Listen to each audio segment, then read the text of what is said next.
పచ్చడి తినాలి అంటే సమ్మర్ అనవసరం లేదు. ఎప్పుడు కావాలంటే అప్పుడు అదే టేస్ట్ చేసుకోవచ్చు. కానీ కొంచెం ఓపిక, కాస్త టైం ఉంటే ఎండతో పని లేకుండా టమాటా నిల్వ పచ్చడి చేసుకోవచ్చు.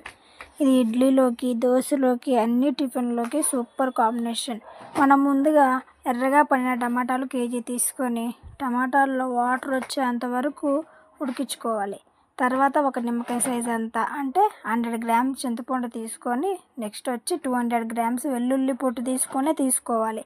తర్వాత టమాటోలో వాటర్ అంతా ఇనికిపోయేంత వరకు ఆ రెండింటిని ఉడికించాలి. నెక్స్ట్ మిక్సీ జార్ తీసుకొని ఉడికించినవి అన్నీ మిక్సీలో వేసేసుకొని దాంట్లోకి 2 గ్లాస్ ఆఫ్ కారం పొడి, 1 గ్లాస్ ఆఫ్ సాల్ట్ వేసుకోవాలి. తర్వాత ఆవాలు, జీలకర్ర, మెంతులు దోరగా వేయించుకొని అది పొడి చేసుకొని 1 స్పూన్ వేసుకోవాలి.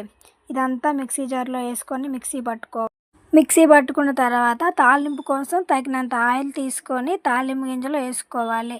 అంటే పచ్చెనగపప్పు, శనగపప్పు, జీరా, ఆవాలు ఇవన్నీ ఫ్రై అవ్వాలి. ఫ్రై అయిన తర్వాత దాంట్లోకి కొంచెం ఇంగువ వేసుకుంటే టేస్ట్ బాగుంటుంది. ఏ చట్నీలోకైనా ఇంగువ చాలా టేస్ట్ని ఇచ్చిద్ది.